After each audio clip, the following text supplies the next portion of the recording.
आज जिस कहानी को लेकर उपस्थित हुई हूँ, लेखिका कमला हनवंतमल सुराना जी द्वारा लिखी हुई है। पहले भी उनकी कई कहानियाँ प्रसारण में आ चुकी हैं।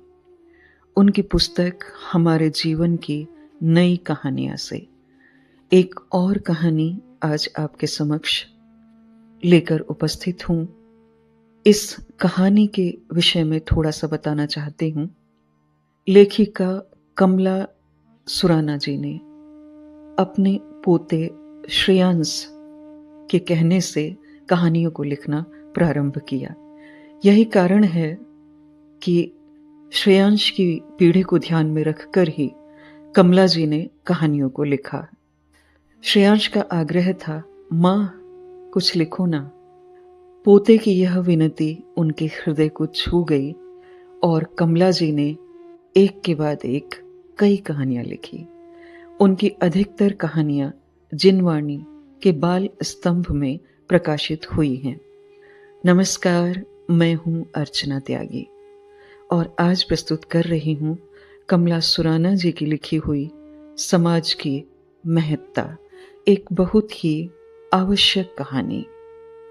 ग्रीष्म अवकाश चल रहा था। आरव छत पर खुली हवा में मोबाइल से खेल रहा था। इतने में उसका मित्र श्लोक आया।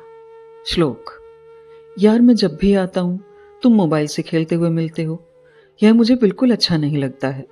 आरव, तुझे अच्छा नहीं लगता है पर मुझे तो बहुत पसंद है। श्लोक, यह एक प्रकार का व्यसन है। हाथ में आ जाने के पश्चात छूटता नहीं है। मोबाइल में खेलते समय कोई व्यक्ति आ जाए तो अखड़ने लगता है क्योंकि मनोरंजन में बाधा पड़ जाती है। कोई हमसे कुछ पूछता है तो उसका उत्तर तुरंत नहीं दे पाते हैं और ऐं ऐं करते हैं जैसे भैंस के आगे बीन बजा रहे हैं। आरव, पढ़ने के पश्चात क्या करूं? श्लोक, मैं भी यही सोचता हूं क्या करूं। सोचते सोचते मस्तिष्क में आया कि कोई सामाजिक कार्य करूं।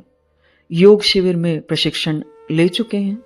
मोहल्ले के किशोरों को इकट्ठा करके योग करें। उसमें अपनी रुचि भी है। शाम को 5 बजे से 6 बजे तक का समय रखेंगे। आधा घंटा योग और प्राणायाम करेंगे और आधा घंटा दूसरे खेल खेलेंगे। स्थान रूपल उद्यान रख लेंगे। एक पंजिका में सबके नाम भी लिख लेंगे।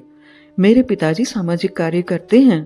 प्रतिदिन संध्या के समय अस्पताल जाकर रोगियों की सेवा करते हैं। उनके लिए दवाइयाँ, फल और अन्य आवश्यकताओं की पूर्ति करते हैं। कभी कभी मैं भी जाता हूँ। कार्य प्रारंभ करने के पहले पिताजी से सलाह ले लेते हैं। कोई अन्य कार्य बताएंगे तो वह कर लेंगे। श्लोक आरव को साथ लेकर अपने घर आया। आरव, नमस्कार चाचा जी। श्लोक के पिता विनय चंद जी ने दोनों को आशीर्वाद दिया। आरव, श्लोक मुझे मोबाइल खेल खेलने से मना करता है और कहता है व्यर्थ में समय गंवाता है। संघ से जुड़कर काम कर। विनय चंद, समाज को समय देकर समय का सदुपयोग करो। समाज नव पीढ़ी पर आश्रित है। आरव, मैं किसी पर आश्रित नहीं हूं। अपना काम स्वयं कर लेता हूं। पढ़ाई में समस्या आती है तो मोबाइल से समस्या का हल कर लेता हूं। खाने पीने की सामग्री ऑनलाइन मंगवा लेता हूं। मैं तो अकेला ही अच्छा हूं। विनय चंद, तुम अकेले नहीं रह सकते हो। प्रत्यक्ष अप्रत्यक्ष रूप से दूसरों पर निर्भर हो। मोबाइल द्वारा अपनी समस्या का समाधान कर लेना, ऑनलाइन सामान मंगवा लेना ठीक है। यह सब कार्य अपने आप तो नहीं हुए।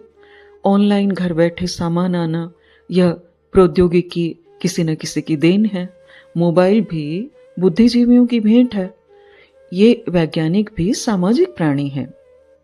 आरव, चाचा जी ये लोग पैसा लेकर कार्य करते हैं। विनय चंद, आरव तुम बहुत भोले हो। पैसे देने के पश्चात हमारा काम तो बन जाता है। सभी लोगों को अपनी जीविका चलाने के लिए पैसे चाहिए।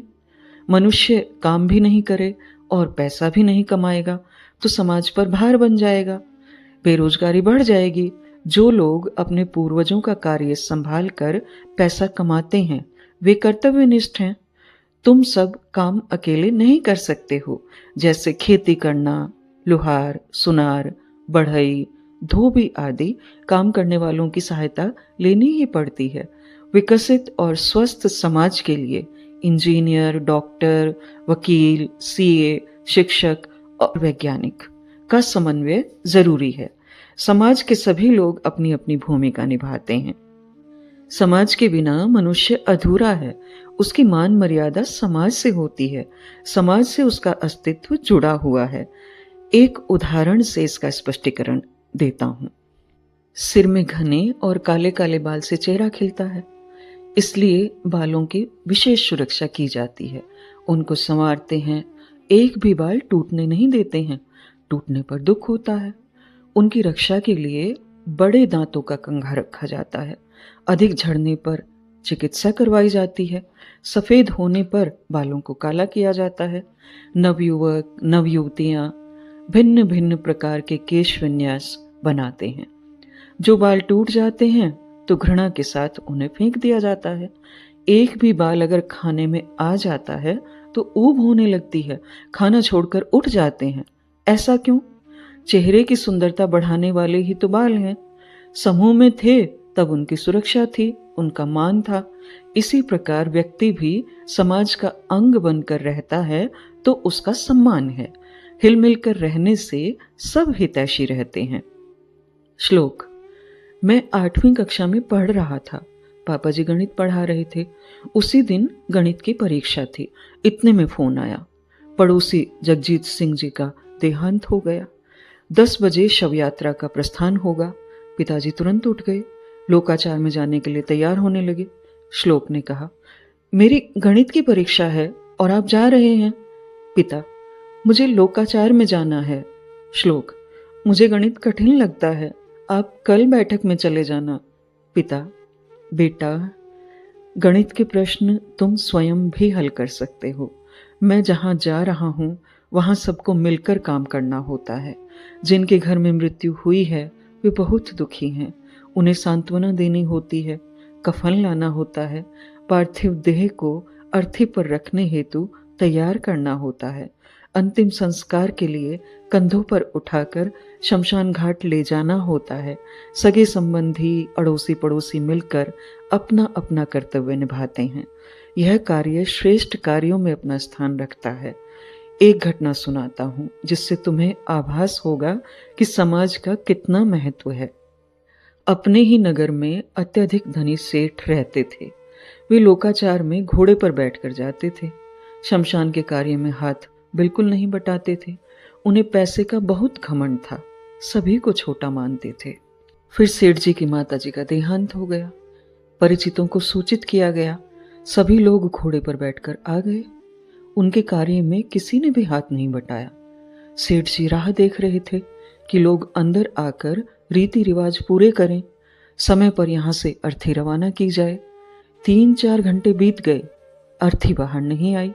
एक व्यक्ति अंदर जाकर कहने लगा, सेठ जी जल्दी कीजिए, सभी लोग बाहर राह देख रहे हैं, काले काले बादल भी गरज रहे हैं, वर्षा आने की संभावना बढ़ रही है। सेठ जी, आप लोग अंदर पधारिए और क्रियाकर्म कीजिए। बहुत कहने के पश्चात भी लोग टस से मस नहीं हुए। अंत में सेठ जी को अपनी गलती का एहसास होने लगा।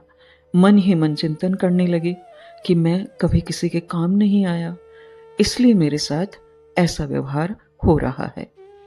सेठ जी का अहंकार भंग हो गया। वे अपनी पगड़ी समाज के लोगों के चरणों में रखकर सबसे गले मिले। सेठ जी जैसे ही नम्र हुए, लोगों ने घोड़ों को रवाना कर दिया। कुछ देर के बाद अर्थी बाहर आ गई। विनय चंद जी। श्लोक आरव, आप समझ गए होंगे कि समाज से जुड़कर रहने से ही सफल जीवन व्यतीत कर सकते हैं। आरव, चाचा जी, मैं संघ सहायक बनकर समाज के लिए भलाई के काम करूंगा। श्लोक, मेरी तो सोच यही है कि मैं समाज के हित में भागीदार बनूं। यह थी कमला सुराना जी की लिखी हुई एक बहुत ही आवश्यक कहानी, समाज की महत्ता।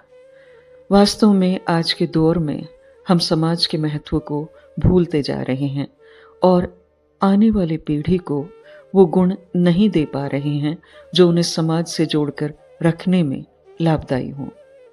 मैं आशा करती हूँ मेरी आवाज़ में यह कहानी आपको अवश्य ही पसंद आई होगी। वीडियो को लाइक करें, कमेंट करें और अन्य साहित्य प्रेमियों के साथ साझा भी अवश्य करें। ऐसी ही और कहानियाँ सुनते रहने के लिए चैनल को सब्सक्राइब करना नहीं भूलें। मैं अर्चना त्यागी अब आपसे विदा लेती हूँ। फिर मिलते हैं एक और कहानी के साथ बेहतरीन कहानियों के सफ़र में। धन्यवाद। अगर आपको रचना पसंद आती है तो लाइक्स और कमेंट्स ज़रूर करें और शेयर कीजिए।